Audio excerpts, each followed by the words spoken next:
Maaari po bang tumayo ang lahat? At tinatawagan ko si Sai na manalangin. Amen. At bago kayo upo, maaari ba pulutin ang inyong mga kalat? At umupo na maayos. At ngayon, dahil kita ko naman ang problema kayo, palakpakan ninyo sa inyo. Ngayon. At ngayon, sumako tayo sa ating at yugulin. Ang ating natutunin dito sa ating halalan ay umupo na maayos. Nakaupo ba na maayos sa lahat? Upo ba? Maingay. So, kailangan maging quiet at makinig. Makinig sa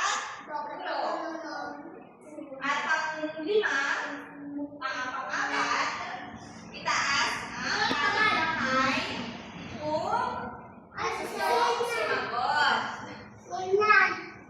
Makinig, naintindihan mga bata? Ano ulit ang ating nakaraang talakayan? Patungkol saan? Bastang paraan sa pagkaan.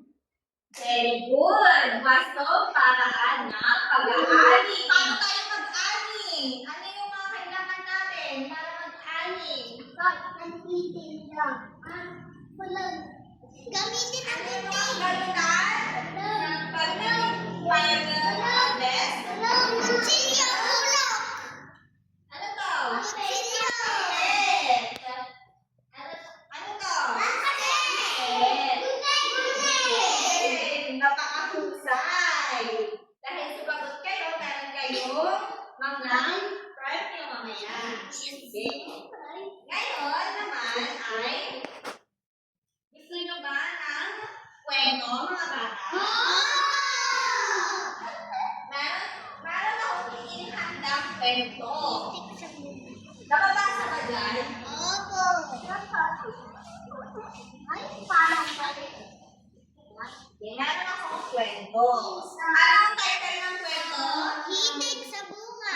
Hilig sa bunga. So, hilig sa bunga ang title ng ating kwento. Isang araw, nakita ni Mang Kambing ang kanyang puno ng mangga nakitig sa bunga. Ano ulit ang sino ulit ang karakter sa hitik ng bunga? Mang Kambing. Mang Kambing. Ano ulit ang puno na kanyang tinutukoy? Mangga. Mangga. So, ang kanyang mangga ay hilig daw sa bunga. So, tubang-tuba ito at hinausap sa kanyang mga anak na pitasin ito. Sino ulit yung kinausap ni Mang Kambing? Kanyang mga anak. Kanyang mga anak, mahusay.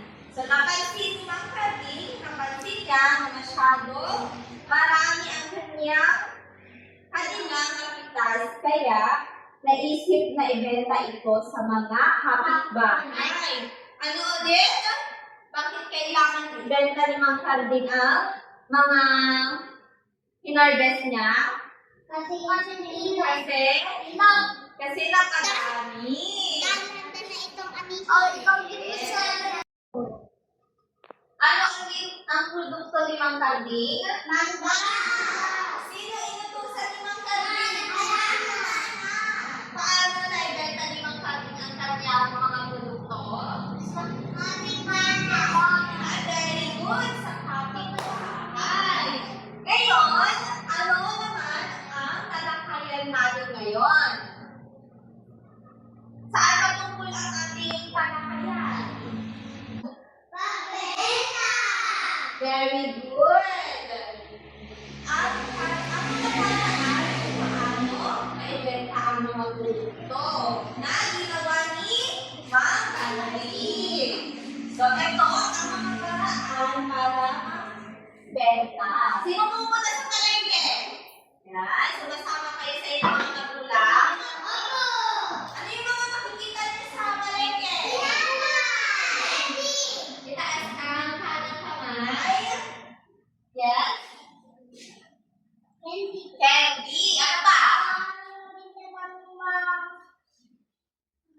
Tinapay, baby bread, gano'n. Ano pa? Juice, gulay. Napakahusay naman ang mga batang ito. Okay. Ito ang unang mga paraan para magbenta. Paggamit ng teknolohiya. Sino ba ang mag-cellphone dito? Wow! Nanonood ng YouTube. Wow! Sa paggamit ng teknolohiya, gamit ang mga bagong teknolohiya tulad ng television, internet. Nanonood kayo ng YouTube? Lahat tayo, no? So, ang mga nakikita natin sa YouTube, Facebook, at TikTok ay mga teknolohiya para magbenta ang mga produktong gulay, prutas, damit, at iba pa. Yan, very good. Sapatos. Tinapay. Very good. Yan, wallet na. So, number 2, pagkakala ng produkto sa mga kayagan o kaya naman sa pagpapaalam siya sa radyo. Nakapakinig na ba kayo ng radyo? Sa inyong mga lola at lolo? Sige, ano yung tinuturo siya? Pinya. Very good. Pinya ay isang prutas na binibenta sa palengke. Number 3 naman, pakibasa yung naguhit ng ma-highlight ang gawa ng mga flyers. Nakakita na ba kayo ng flyers? Yung binibigay sa mga naglalakad kung ano kanilang mga produkto, yun ang flyers. So, maaaring pamigay ang mga flyers nito sa mga malls. Sino nakapunta ng mall? Yan! Nakapunta na kayo sa mall. At sa lugar na maraming tao. Tulad ng palengke. Robinson. Yan, mall din doon. Then, Unisan. Oo, nandun, madaming produkto doon. So, ang number pang-apat, direktang pagtitinda. So, ang direktang pagtitinda tulad ng palengke, nakakadalera lahat na mga produkto nila. Oo. Maaari nila po ang paninda o kaya naman yung lagay lang ng pwesto sa labas ng bahay. Di ba nakikita nyo? Sino meron may benta dito na nagbebenta ng parents? Yan. May sari-sari store. Yan. Very good. Yan yung mga paninda na may pwesto sa labas or sa loob ng bahay. Ito, mayroon din paraan sa pagtutuos ng presyo ng isang proyekto. Upang alam mo na may kita ka, dapat alam mo ang paraan ng pagtutuos ng puhunan, ginastos at tubo nito. Paano ba tayo mag-compute? Yan. Ito ang paraan ng pagtutuos o pag-compute. Pagtutuos. Sabi nito, na kapag meron ka daw proyekto, kaya ng table napkin, nakakita ba kayo ng table napkin? Basahan. Basahan na maliit. Yun ang tinatawag na table napkin. Basahan na maliit. Nakakita kayo basahan na maliit sa bahay nyo? Yung pinampupunan sa table? Business. Business. Alright. So, ibig sabihin kapag ikaw ay may tela, 50 pesos, sinulit, 30 pesos, karayong may 5 pesos, ang total ay 30 pesos. So, ang halaga ng pagkabuo ka ng mga basahan ay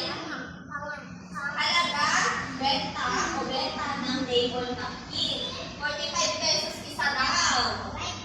45. Tapos ang tubo ng binenta ay 15 pesos. So, ganito ang combination. Ito ang combination niya.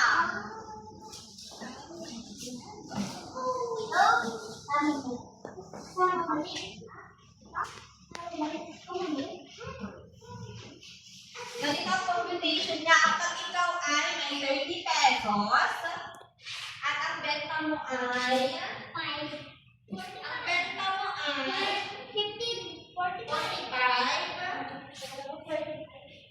45. Ima-minus mo siya sa 30. So, 5. 4 minus 3. 1. 15. Ano? 15 pesos na tubo ng iyong benta. So, meron tayo paraan ng pag-aayos ng produkto. Ano ulit ito? Paraan ng very good. Paraan ng pag-aayos ng produkto. Ang una ay ihanda ang mga kailangan sa pag-aayos ng mga produkto ipinabibili. Ano ulit yung produkto na ipag-bibili mo? Ano yung gusto mong produkto na ibebenta mo? Gaya ng prutas, tinapay. Dapat, ano? Ulam. Barbecue. Dapat ang sarap. Isda. So, kailangan malinis. Malinis ang ibebenta mo at handa ang kailangan sa pag-aayos ng produkto ipinagbibili. Di ba sinabi nyo kanina isda? Linisan yung mga kagamitan. Kagamitan ay linisan. Linisin mabuti ang mga produktong pinagbibili. Ispento nyo ha. Kailangan malinis. Kung nakikita niyo yung nanay nyo, di ba malinis? Naglilinis siya. Di ba?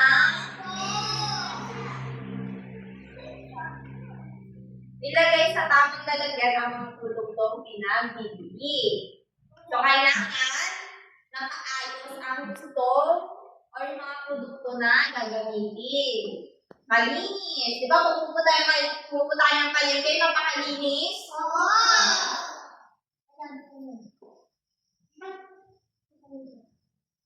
Sa mga gulay yan, di ba nakasalansan yung mga prutas? Mga gulay. Maayos sa loob ng lalagyan. Pang-lima, lagyan ng etiketa. Ano ang etiketa? Nakakita na ba kayo ng etiketa? Ito ang etiketa. Nakalagay sa produkto. Yan, rice. Rice niya. Rice. Etiketa ang tawag doon. Etiketa. Sabi nga, lagyan ng etiketa ang produkto kung magkano ang presyo. Di ba may nakikita kayong 10, 15, 20, 100. Tinatanong nyo kung magkano yung isang produkto? Kapag bibili kayo ng mga kain, very good. Mga paraan ng pagbebenta ng produkto. Paano ba magbenta? Di ba nakakita kayo na sa mall? Di ba pag naglalakad kayo, makikita niyo yung mga ate nyo na tinatanong, ano sa inyo?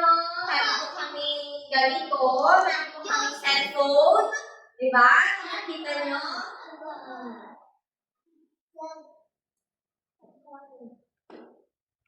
So, ito ang mga dapat para para sa pagbebenta ng produkto. Planuhin ang tamang lugar kung saan ibebenta ang mga produkto. So, ikaw bilang negosyante, sino negosyante ang tatay dito? May tindahan sa palengke. Wala? Walang may nagbebenta sa nagbebenta ng lubi-lubi. Hindi niya alam ang lubi-lubi? Hindi pa kayo nakatikim nun? So, gumagawa ng barbecue. Nakatikim na kayo ng barbecue. So, bilang isang negosyante, tanuhin ang tamang lugar kung saan ibenta ang mga produkto. Pangalawa, maglagay ng mesa at balutan itong tela upang magandang tingnan. Kagaya nito, tingnan niyo yan, binalot para maging maganda. Para hindi siya, hindi mo matignan. Ganon. So, kaya tinatakpan ang mesa para maganda tingnan. At malinis. Di ba malinis yung table ni teacher? Kasi meron cover.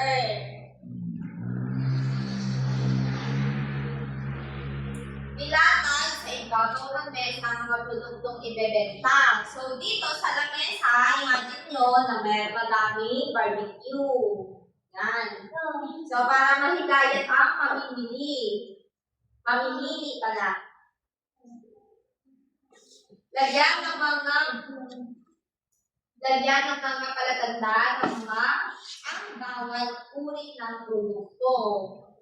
So, pag pupunta tayo ng palengke, may iba't ibang uri ng produkto kagaya ng prutas, gulay, nagtitinda ng mga fried chicken, diba? Kita niyo yun? Maging mag-iliw sa mga mamimili ng iyong produkto. Dapat kapag ikaw ang nagbebenta, dapat naging masaya ka at nakangiti. Para kapag may bumili, ay magbibili sila sa iyo. Ganon.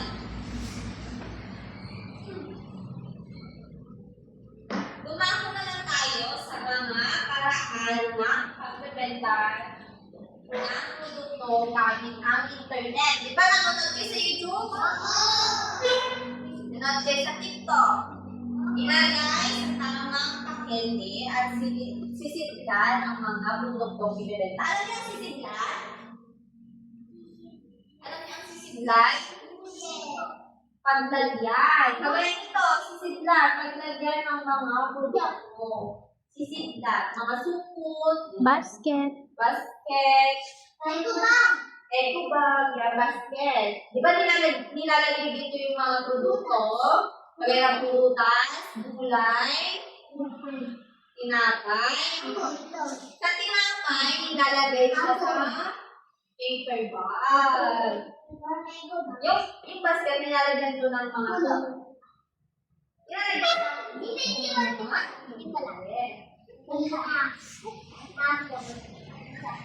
Pangalawa, ilagay sa maayos na patungan ng mga produkto sa pagkukuhanan ng mga litrato. So, kapag ikaw ang magbebenta sa internet, dapat maganda ang inyong background. Ang background ay likuran. Maganda, para magandang tingnan.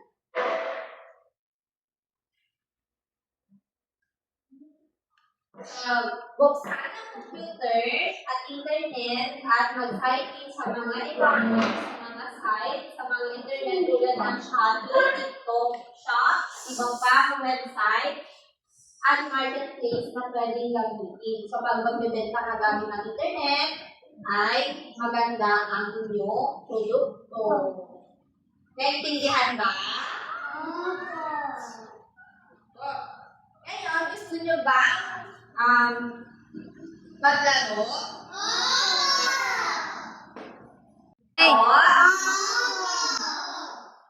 Bago yan, basahin muna ang panuno.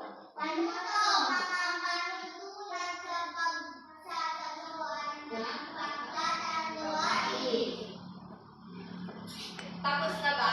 Oo. Ang nanalong grupo ay Group 1. Palakpakan!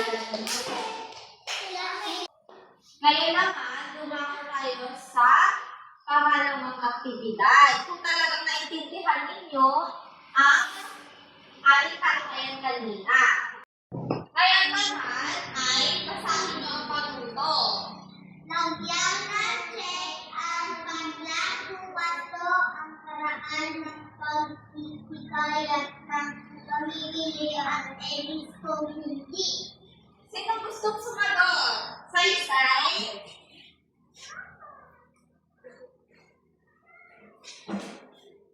Basahin ang una.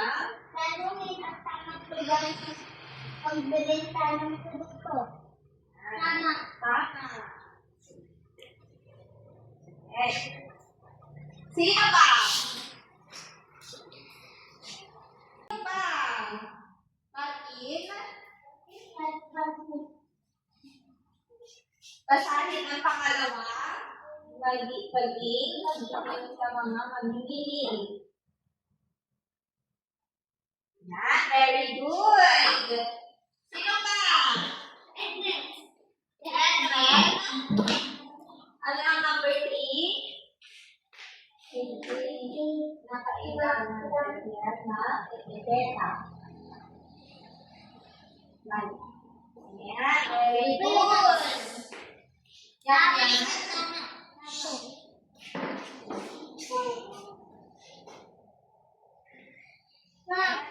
Very good. Number 5. Saysay. Ilagay. Ilagay ang mga paninda sa isang banda ng tindahan. Tama. Okay. Very good. Apakagaling. Dahil dyan, palakpakan ang inyong mga saysay. Dahil lahat kayo nag-participa, meron kayo premyo mamaya. At meron akong mga katanungan na dapat ninyong sagutin. Meron kayong mga bote ng sagutin sa inyong bahay. Ano ang inyong dapat gawin? Saysay? Very good. Ipunin at ibenta sa mga junk shop, no? Para magkaroon kayo ng pera at dagdag allowance. Tama? Tama. Ano ulit ang natutunan ninyo ngayong araw? Ano ang tinalakay natin? Tungkol sa pagbebenta. Tungkol sa pagbebenta. Very good. Ngayon ay magkaroon dahil nag-participation kayo ay bibigyan ko kayo na premyo mamaya. Dahil dyan, meron kayo quiz ngayon. So, bago yan, basahin muna ang panuto bago sagutan. Panuto, sagutan ang mga sumusunod na tanong. Tapos na ba? Pasang yung papel sa harap. Dahil dyan, nag-participa kayong lahat, wala mo na kayong assignment or pagka-ali. Magsita yung lahat. Goodbye, class.